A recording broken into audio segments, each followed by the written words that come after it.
Ela ajuda crianças a respirar e a dormir melhor.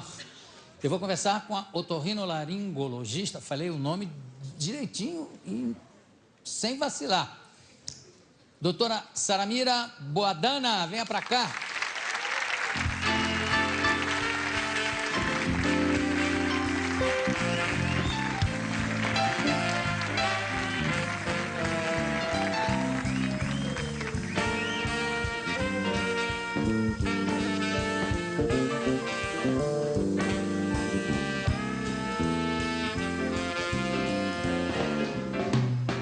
A doutora Saramira é colaboradora do Ambulatório Infantil de Laringologia e Voz do Hospital das Clínicas de São Paulo. Mas a sua mãe sabe que você está aqui, porque é uma menina. Olha só. Você é de onde, originalmente? Eu sou de Belém, Belém do Pará. E veio para São Paulo? Eu vim para São Paulo para fazer residência em otorrino, né? Sempre quis fazer otorrino desde o 4º ano da faculdade. E aí eu vim fazer residência, daí eu gosto muito de vida acadêmica, daí fiz o doutorado lá na USP. E daí comecei o meu trabalho nessa área de laringe e voz. Né, lá no... Agora, e daí para cirurgia? Como é que é a coisa? A cirurgia é assim, na verdade eu escolhi o otorrino por causa da cirurgia. Né? Eu acho que a grande questão da cirurgia é que ela resolve muitas patologias que só o tratamento clínico não resolveria. E cirurgia é uma paixão, assim, é algo assim emocionante, é uma coisa realmente, um tratamento que realmente me apaixona, sabe? Então eu não escolheria fazer uma especialidade não cirúrgica. E é um dom também, né? Porque tem médicos que não querem chegar perto da mesa, né? É verdade, né? Tem muitos médicos, até otorrinos, que desistem da parte cirúrgica e fazem apenas a parte clínica, né? O que não tira o mérito também da especialidade, porque é uma especialidade muito ampla, que abrange muitos problemas, né? Vamos falar um pouquinho da apneia, depois vamos voltar na cirurgia, depois eu vou abrir perguntas para a plateia. Eu sei que você operou um bebê agora, né? De quantos? A Júlia, 4 meses, né? 4 meses, é uma trouxinha de carne. É verdade. Desse tamaninho. Como é que se faz para operar uma coisa tão pequenininha e o porquê da cirurgia? Então, a grande questão, na verdade, trabalhar com os bebês é a minha grande paixão, né? Porque comecei um trabalho na UTI, vendo os nenéns que não conseguiam respirar e que não conseguiam sair do tubo, né, do tubo que é colocado na laringe para eles respirarem assim que eles nascem. Então, são bebês muito prematuros, que precisam ter esse suporte ventilatório para sobreviver. Então, o que acontece é que hoje as UTIs estão muito equipadas, então esses bebês crescem e eles sobrevivem, né, a tudo isso. E aí eu vejo, me chamam para ver a parte da laringologia, da laringe desses bebês. Então, com esse bebê, com a Júlia, foi mais ou menos isso. Eu vi na UTI e ela não respirava. O bebê, quando nasce, ele precisa respirar pelo nariz. Ele não sabe respirar pela boca, entendeu? Quando nasce, ele não sabe, ele tem que ter uma respiração nasal. Então, a gente precisa ajudar nesse sentido. Então, se tem uma obstrução nasal, é muito difícil. Ele não ganha peso, ele não se alimenta bem, né? E alguns até nem sobrevivem. Então, morrem. Isso tem a ver também, às vezes, com a morte súbita de um bebê? Também. Tem a ver com a morte súbita, a questão da apneia. Esses bebês fazem a apneia, né? Vamos falar um pouco da apneia, inclusive no caso específico da Júlia, que eu sei que foi fazer o teste do sono, né? E apareceu uma quantidade enorme de apneias por hora. Então, hoje em dia, assim, acho que o estudo da apneia evoluiu muito e tem evoluído bastante com as pesquisas, né? Então, já é possível fazer esse exame em nenéns, né, dentro de um laboratório, em que você faz o exame do neném durante o dia, o que é mais legal ainda.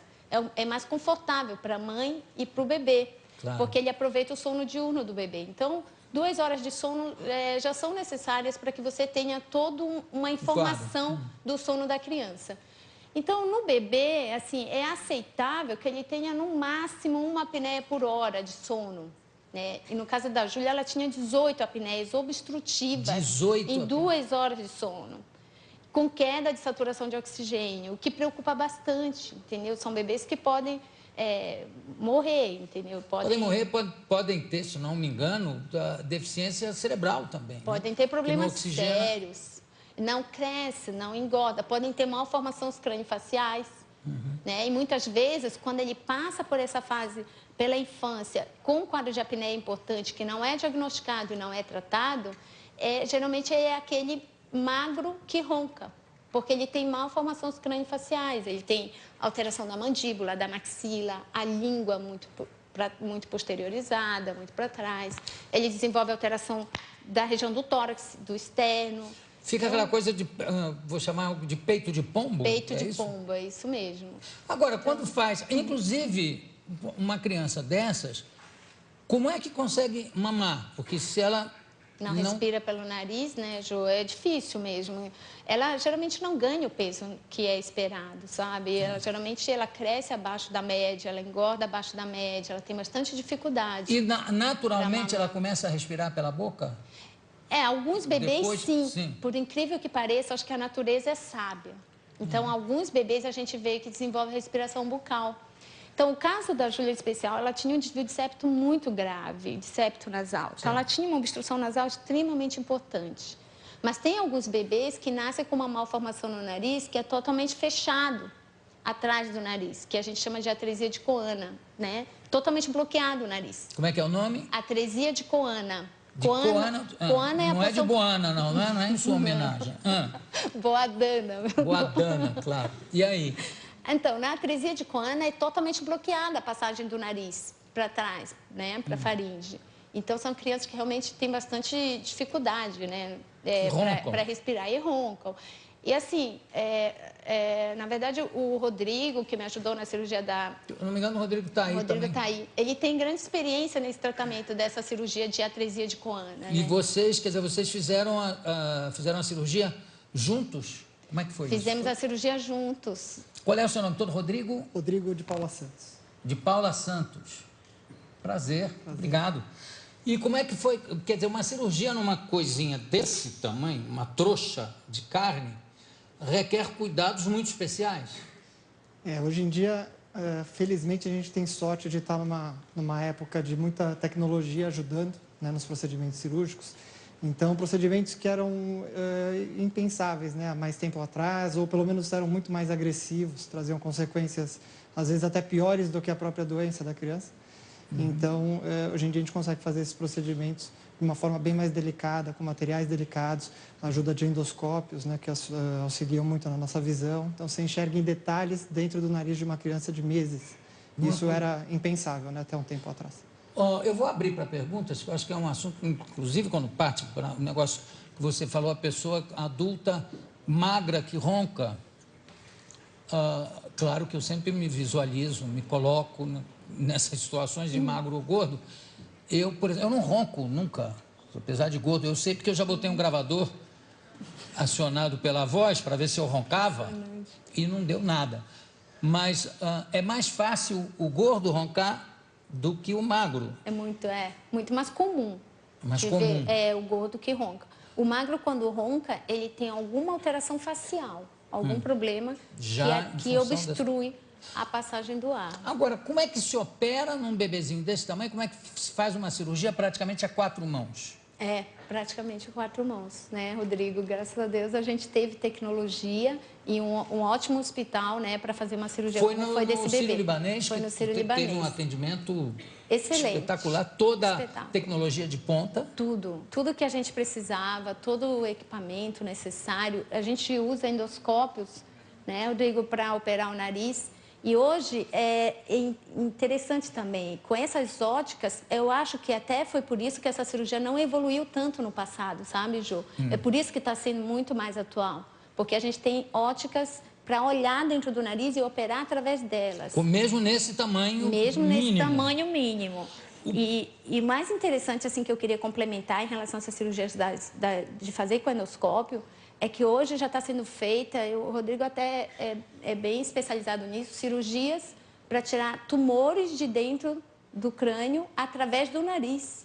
por causa desses endoscópios. Mas isso em por criança, causa dessas tecnologias. em adulto também? Tanto em adulto quanto em criança. Então, essas malformações, né, que a Samira comentou, podem ser, por exemplo, no septo, ou lá no fundo do nariz, nessa tresia de coana, ou até na base do crânio.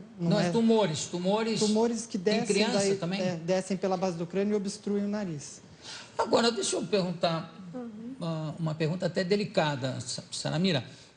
Tem crianças que morrem por causa disso, né? Sim, com certeza. Tem. Se você não diagnosticar a tempo, não estiver atento para o problema, né, elas podem realmente não sobreviver por conta disso. Daí fazer com essa idade, né? Porque é uma cirurgia de risco, né? É uma cirurgia de risco, Joy. Assim, não é muito comum realmente operar septo nasal em neném. O caso dela foi um caso muito especial. Tem muitas crianças que têm desvio de septo. Essa não é a causa mais comum que leva à cirurgia numa criança. Certo. A causa mais comum é uma hipertrofia de adenoide, por exemplo. Vamos falar das adenoides. Eu sei que quando eu era moleque, eu operei sem saber nem o que era o nome. Amígdalas, que eu sempre achava que eram almôndegas, e adenoide. Né? A adenoide é um problema grave? A adenoide é o tecido linfóide, é um tecido de defesa, é a primeira linha de defesa da via respiratória numa criança. Adenoide? Adenoide e as amígdalas. É um tecido... linfóide, um tecido de defesa, um tecido que produz anticorpo. Sei, mas é esponjoso? É como se fosse, né? É popularmente chamado de carne esponjosa, né? A adenoide. E aí o problema é que ela cresce demais e quando ela cresce, ela obstrui toda a passagem do nariz lá atrás, entre o nariz e a faringe, né? Ela atrapalha a respiração da criança. Então, geralmente, os pais já observam isso, porque é a criança que ronca, que dorme de boca aberta, que respira mais pela boca, que fica respirando pela boca o tempo todo, que desenvolve alteração na maxila, na mandíbula, né? E tem crianças, eu já ouvi relatos de pais, que tem crianças que dormem até com mais travesseiros semi-sentadas, por causa do problema. Para poder respirar. Para poder respirar. É impressionante. Eu tenho autorização para mostrar uma fotografia da Júlia, da Julinha, que eu vou mostrar, porque é um bebê tão lindo. Olha só. Ai, que linda. Uma coisinha, né? Linda. Mas, enfim, quantas horas essa cirurgia levou quanto tempo? Eu acho que a gente fez em 1h30, né, Rodrigo? Um pouco mais, talvez 2 horas. Umas 2 horas, por aí.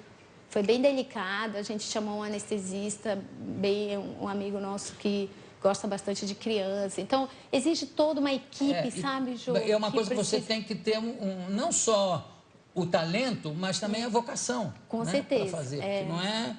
E deve ter muito pediatra que diz, não opera por enquanto, porque é perigoso. É verdade. E, no caso, às vezes a criança, o neném morre, não se sabe por quê. É por isso. É verdade. Alguém tem alguma pergunta para fazer? Olha quanta gente. Vamos começar por aqui. O primeiro, esse rapaz que levantou aqui, aí. Na verdade, seria talvez uma pergunta de um modo um pouco geral. Você estava falando da complexidade, né, de toda essa cirurgia com a Júlia.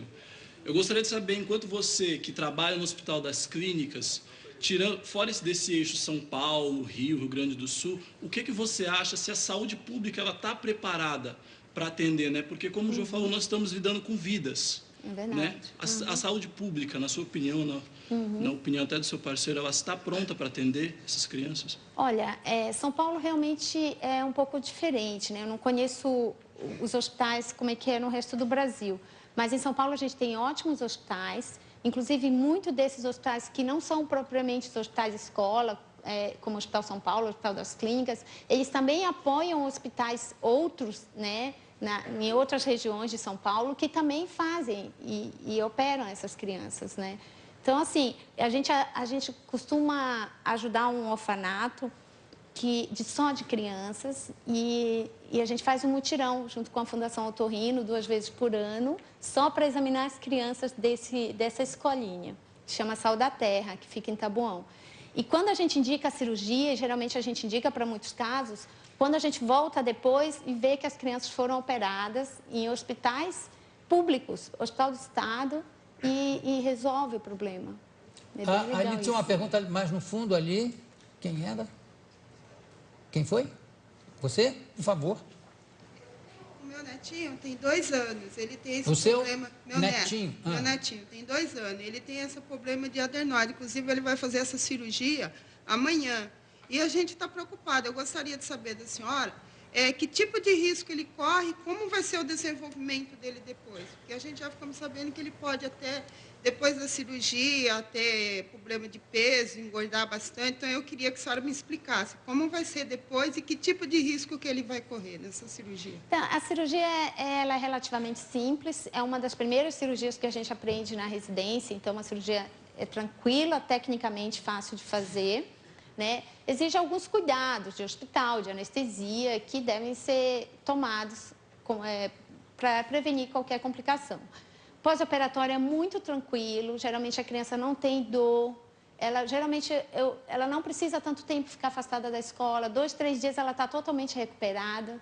É incrível, Jô, a capacidade de recuperação de uma criança. É totalmente diferente do adulto, sabe? E é feito, claro, essas cirurgias são feitas com anestesia geral. Anestesia geral, que é extremamente segura hoje em dia, tá? Você não precisa ter medo. Em relação ao peso, é interessante porque quando a criança não respira bem ou ela respira mal porque ela tem algum problema obstrutivo, na verdade, ela não come bem. Porque ou ela come, engole, ou ela respira. Então, não é uma criança realmente que realmente deve estar no peso ideal. Depois da cirurgia, ela começa a dormir bem, comer e respirar. E é por isso que ela ganha peso, mas ela não chega a ficar obesa, entendeu? Não tem que se preocupar com isso. Não, o meu caso é que eu respirava e comia ao mesmo tempo, inclusive. Não se preocupe. Tinha mais uma mão levantada ali. Oi, querida, pois não. Deixa eu chegar o microfone, ok? Então, doutora, eu queria saber, a criança... ela também tem esse problema de apneia. Como que a gente sabe se ela tem esse problema? Então, geralmente você percebe pelo sono da criança, tá? Então, se ela dorme no quarto separado, é bom você dar uma passada no meio da noite, dar uma olhada. Mas, geralmente, os pais falam que ouvem o ruído do quarto deles. Então, a criança que ronca. Mas tem também ronca muito. Os que a gente acabou de falar do teste do sono. A polissonografia, que é um exame complementar. E tem também no Hospital das Clínicas, tem acesso? Tem também, tem acesso. O Hospital das Clínicas também, o Instituto do Sono, que é super especializado. Tem uma equipe no Instituto extremamente especializada em sono infantil. E tem atendimento pelo SUS também lá, né?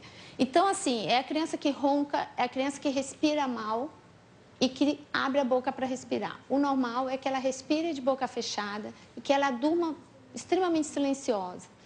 E o caso da Júlia, por exemplo, eu sei que ela não conseguia mamar no peito, porque tampava a boca, ela não, não mamava. O Derico queria fazer uma pergunta?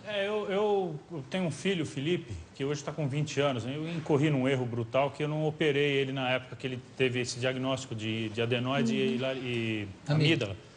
Porque me disseram que, como que se eu tirasse as proteções, ele teria mais propensão a ter faringite e problemas E eu fiquei com medo e não operei. É verdade isso? Realmente tem isso, não? Alguns casos podem ter, mas assim, não é nada que preocupa, entendeu? Porque faringite ele pode ter, tendo amígdala, não tendo amígdala, de qualquer forma ele pode ter.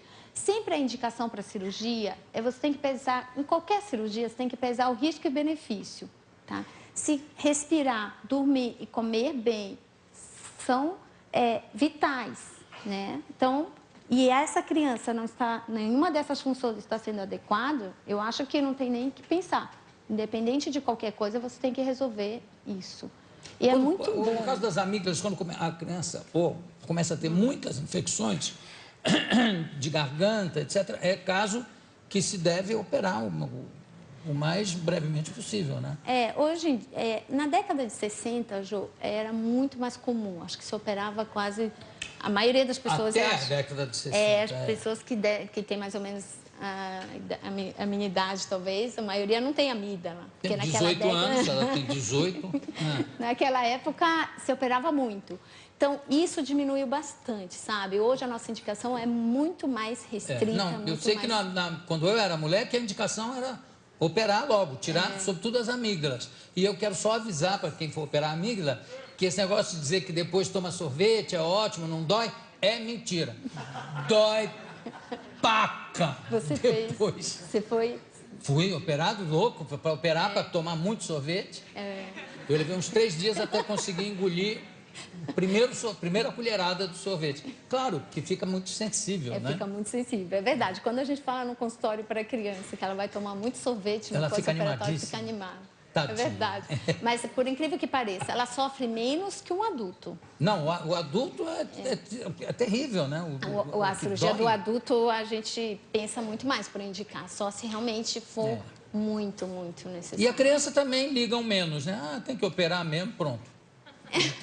Não tem muito o que optar. É verdade.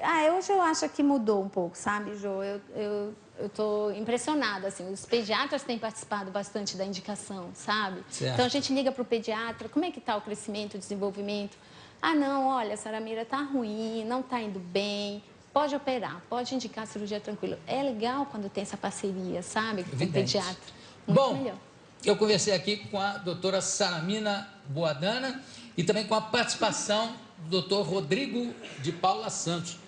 Muito obrigado a vocês, obrigado pelas perguntas inteligentes da plateia também. Obrigada, são entrevistas que a gente faz que eu considero de utilidade pública.